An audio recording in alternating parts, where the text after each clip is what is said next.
이 야고보서에 기록한 사람이 누구냐? 오늘 성경 1절에 나타나고 있죠.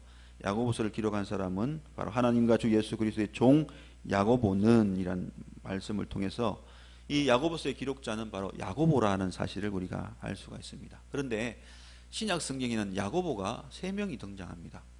주요한 야고보라는 이름을 가진 사람이 3명이 등장이 되는데 그 사람들이 누구냐면 바로 예수님의 제자 세베대의 아들 야고보와 요한이 있죠. 거기에 야고보라는 사람이 있고요. 또 예수님의 제자인 알페오의 아들 야고보가 있습니다. 그리고 예수님의 동생인 야고보가 있습니다. 이 세 사람의 야고보 중에서 오늘 이 본문을 기록한 야고보는 누구냐라고 많은 사람들이 의문을 가질 때에 많은 학자들은 바로 이 예수님의 동생인 이 야고보가 이 본문을, 이 말씀을 기록했다라고 그렇게 이야기를 하고 있습니다. 예수님의 동생인 야고보는 예수님이 공생의 사역을 하실 때는 예수님을 믿지 않았다고 그렇게 학자들은 보고 있습니다. 그런데 언제 예수님을 믿고 주의 귀한 사역을 감당했느냐 하면 바로 예수님이 부활하시고 난 후에 예수님이 참 메시아 되시구나, 예수님이 참 그리스도 되심을 내가 알았다고 생각하고 그때부터 주님을 믿기 시작했고 또 예루살렘 교회의 지도자로 쓰임 받게 되었고 또 이 야고보를 기록했다라고 학자들은 그렇게 보고 있습니다. 오늘 특별히 이 야고보서는 흩어져 있는 12지파에게 문안한다라고 말씀을 하고 있는데요. 이 예수를 믿고 있는 유대인들에게 지금 대상으로 향해서 이 말씀을 기록하고 있다는 것입니다. 그러니까 이미 믿음 안에서 신앙생활을 감당하고 있는 유대인들, 그 유대인들에게 이 본문의 말씀을 기록해서 전달을 하고 있는데요. 이 본문의 말씀의 핵심은 뭐냐면 믿음에 대한 내용에 대한 핵심을 이야기를 합니다. 그런데 이 야고보가 이야기하는 이 믿음에 대한 관한 이야기는 로마서나 갈라디아서와 같이 교리적인 이 믿음에 대한 이야기가 아니고 우리의 신앙의 삶을 살아가는 이 신앙생활 속의 믿음을 이야기하는 데 있어서 신앙적인 믿음에 대해서, 신앙을 실천하고 살아가는 그 믿음에 대해서 오늘 야고보는 이야기를 하고 있습니다. 왜 그런 이야기를 하고 있냐면 바로 오늘 이 시대가 바로 그 시대도 마찬가지로요, 그리스도인들이 세상을 향한 공신력 또 신뢰성을 잃어버렸기 때문입니다. 오늘 이 시대도 사실 이 야고보를 우리가 중요하게 봐야 되는 이유가 뭐냐면 이 시대 속에 많은 세상 사람들이 예수 믿는 사람을 인정하지 않고 살아가고 있습니다. 1970년대 80년대 한창 우리 한국교회가 부흥할 때는 많은 세상 사람들이 예수 믿는 사람이라면 인정해 줬습니다. 저 사람은 정말 참된 사람이고 믿을 만한 사람이고 정직한 사람으로 인정받고 있었는데 2000년대에 넘어 들어오면서 예수 믿는 사람 사기꾼이라고 그렇게 생각합니다. 예수 믿는 사람은 믿지 않아요. 그만큼 이 신뢰성의 바닥이 떨어질 수밖에 없었던 것은 바로 신앙의 본을 보이고 살아가고 있지 않기 때문에 그렇습니다. 그래서 오늘 이 야고보는 흩어져 있는 유대인 그리스도인들에게도 이런 신앙의 본을 보이지 못하는, 예수 그리스도의 그 아름다운 섬김과 사랑의 이 신앙의 본을 보이지 못하는 이 그리스도인들에게 신앙생활, 믿음의 생활을 어떻게 해야 되는지를 오늘 가르쳐주고 교훈해주기 위해서 이 본문을 기록하고 있다는 것입니다. 오늘 이 본문을 통해서 우리가 알 수 있는 것은 뭐냐면 바로 시험을 당하거든 온전히 기쁘게 여기라라고 말씀을 하고 있습니다. 왜 시험이나 이 시련을 만나는데 온전히 기쁘게 여기라고 하는지 그 이유를 오늘 이 본문을 통해서 몇 가지 생각을 해보고자 합니다. 오늘 본문에 나오는 이 여러 가지 시험이라는 이 단어의 의미는 영어 성경이나 원어 성경을 보면 유혹도 될 수가 있고 또는 시련도 될 수가 있고요, 또는 시도도 될 수가 있습니다. 그런데 이 3절에서 이 2절의 시험, 여러 가지 시험에 대한 정의를 분명하게 내려주고 있습니다. 뭐라고 이야기합니까? 이는 너희의 시련이 인내를 만들어낸 줄 너희가 압니다. 오늘 여러 가지 시험을 당하거든 온전히 기쁘게 여기라 라고 말씀을 하시면서 3절에 다시 그 여러 가지 시험을 어떻게 정의하고 있냐면 믿음 안에서 당하는 시련으로 이야기를 하고 있습니다. 그래서 이 시련을 만나거든 온전히 기쁘게 여기라고 이야기하고 있는데, 왜 온전히 기쁘게 여겨야 되는지 그 이유를 우리는 생각을 해야 됩니다. 그 이유가 뭐냐면, 첫 번째 이유는 뭐냐면 바로 결론적으로 말씀드리면 이 믿음의 시련을 통해 하나님은 우리에게 귀한 축복과 귀한 쓰임받는 그러한 일들을 행하시기 위해서 그렇다는 사실입니다.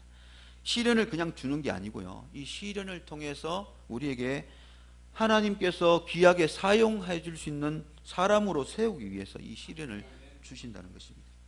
사실 우리가 생각할 때 시련이나 이 시험을 만나면 기쁨보다는 무엇이 먼저 떠오릅니까? 걱정과 근심과 또 염려, 또 슬픔과 고통이 먼저 생각이 납니다. 그런 힘든 삶이 펼쳐지면 대부분의 사람들은 시련이 다가오면요, 한숨부터 쉬고 또 이 상황을 어떻게 감당해야 될지 어쩔 줄 몰라 하는 그런 사람들이 대부분의 사람들입니다. 이 상황을 어떻게 이겨내가야 될지, 또 이 상황을 어떻게 새롭게 만들어서 승리하며 살아갈지 걱정으로 가득 차 있는 것이 일반적인 시련을 당한 사람의 모습입니다.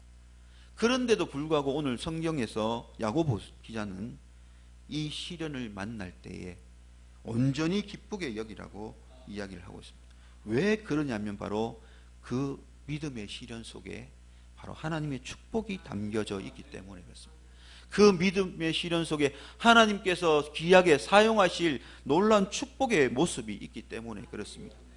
성령에 감동되어 이 말씀을 기록한 이 야고보는요, 믿음의 시련 속에 하나님이 감춰진 이 축복을 분명히 깨달았기 때문에, 그 진리를 잘 알기 때문에 오늘 우리들에게, 또 많은 믿음의 대상들에게 그 시련을 만날 때에 슬퍼하지 말고 힘들어하지 말고 온전히 기쁘게 여기라고 그렇게 권면을 하고 있는 것입니다.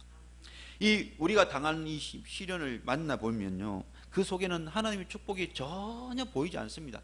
현실 속에서는 전혀 그 속에 말로 어떻게 설명할 수 있는 일들이 아무것도 없습니다.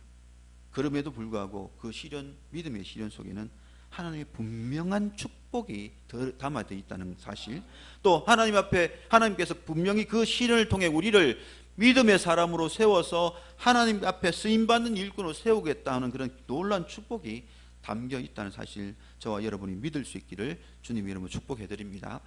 수많은 믿음의 사람들이 이 믿음의 시련을 이겨내고 하나님의 축복 속에 쓰임받는 장면들이 어디에 기록되어 있냐면 바로 이 성경 말씀 속에 다 기록되어 있기 때문에 그렇습니다.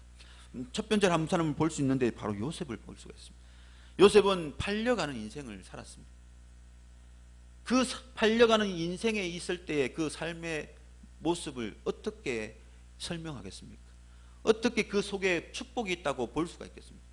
아무런 소망이 없고 희망이 없습니다. 정말 청소년의 삶에 종살이를 하게 되고 감옥살이를 하게 되는 그 불행한 시련이 그게 닥쳤을 때 그는 인생의 밑바닥까지 경험하는 그런 아픔을 겪는 그런 삶이었습니다.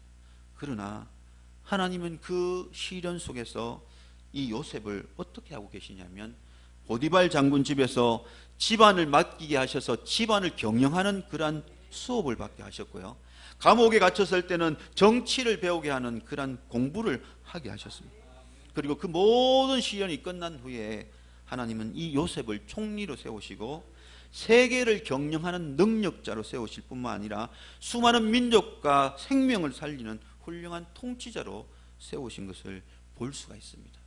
그래서 그 당하는 그 젊은 날에 당했던 그 시련이 그냥 시련으로 끝난 것이 아니라 그 시련을 통하여 하나님의 귀하게 사용되어지는 일꾼으로, 하나님 앞에 귀하게 쓰임받는 정말 능력의 사람으로, 위대한 사람으로 쓰임받게 되는 그런 모습을 보면, 오늘 우리에게 주어진 이 시련을 만날 때에 그 귀한 하나님의 섭리를 우리가 믿음으로 내다본다면 고민하고 걱정하고 염려할 것이 아니라 오히려 온전히 기쁘게 여길 수 있는 여지가 있다는 것, 이유가 있다는 것을 우리는 생각해 볼 수가 있는 것입니다.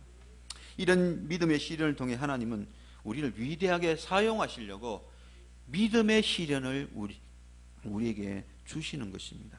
때로는 그것이 마귀를 통해서도 줄 수가 있고요. 때로는 그것이 세상 사람을 통해서도 줄 수가 있고, 때로는 그것이 믿는 믿음의 사람을 통해서도 우리에게 시련을 주지만, 그러나 중요한 것은요, 그 속에 하나님의 축복이 담겨 있다는 것을 우리는 굳게 믿고 나가야 되는 것입니다.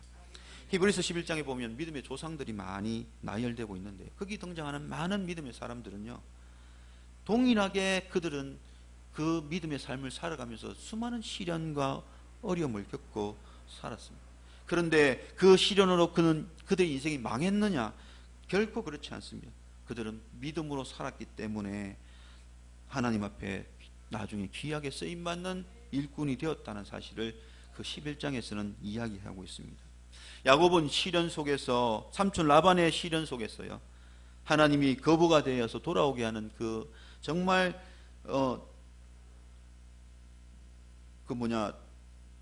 승리의 장수처럼 돌아오는, 개선에서 돌아오는 장수처럼 돌아오는 그런 모습을 보여주셨고요.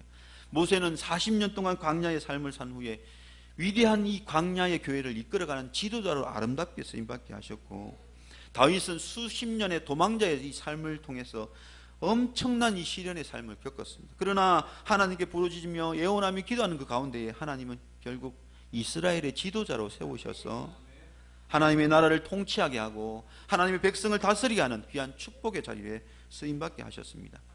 이들이 그렇게 어려운 힘든 과정을 다 겪고 난 후에 마지막에는 놀랍게 쓰임받는 그 삶 속에서 그들이 정상에 섰을 때 그들은 뒤를 한번 뒤돌아 인생을 한번 돌아봤을 때 어떤 마음을 가졌겠습니까?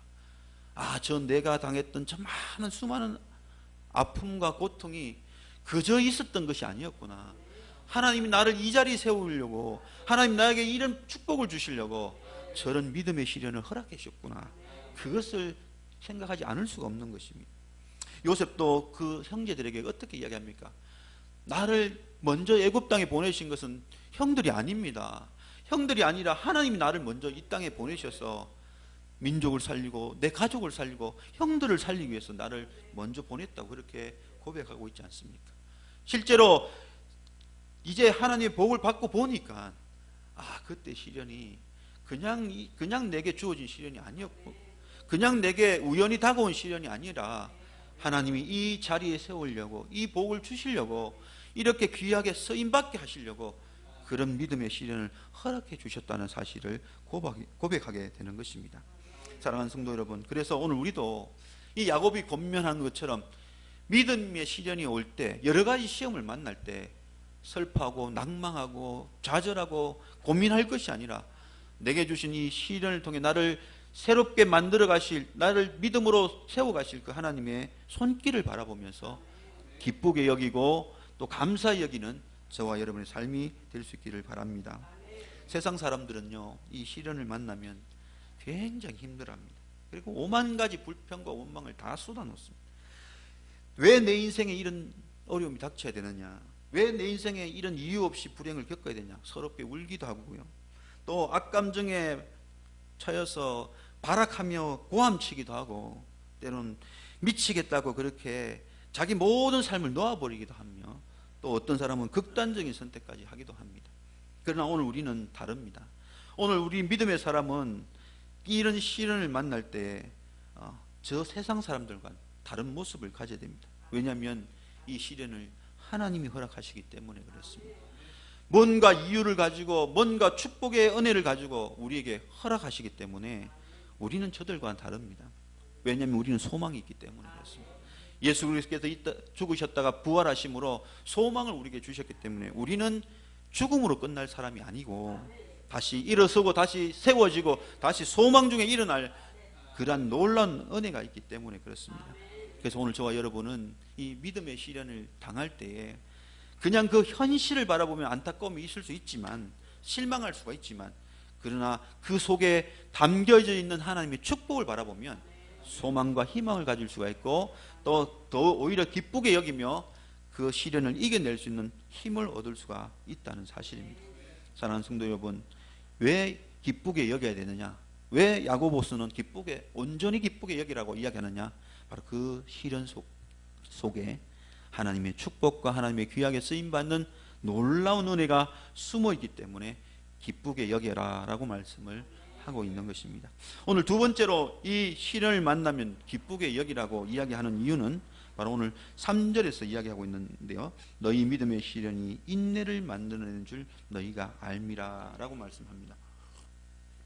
바로 왜 이 시련을 만날 때, 이 어려움을 만날 때, 이 시험을 만날 때 온전히 기쁘게 여겨야 되느냐? 바로 우리의 삶의 신앙삶 속에서 인내를 가지게 하는 은혜를 주기 때문에 그렇습니다. 쉽게도 이야기하면 참고 견디는 이 신앙을 더욱더 만들어내고 가지게 하기 위해서 이 시련을 주신다는 것입니다. 이 견뎌내는 신앙이 있어야만이 오늘 이 땅에서 믿음으로 승리하며 살아갈 수가 있기 때문에 그렇습니다. 오늘 이 땅의 신앙의 삶은요, 쉬운 삶이 아닙니다. 왜냐하면 영적인 싸움이 있기 때문에 그렇습니다. 그래서 사도 바울은 뭐라고 고백하냐면 나는 믿음의 선한 싸움을 다 싸우고 믿음을 지켰다고 이야기합니다. 그 믿음을 지키기 위해서는 이 신앙의 선한 싸움이 필요한데 그 선한 싸움을 싸우려면 믿음으로 인내하는 인내력이 필요하기 때문에 그렇습니다. 그 인내력을 어디에서 길러내느냐? 믿음의 시련을 통해서 그 인내를 길러내기 때문에 그렇습니다.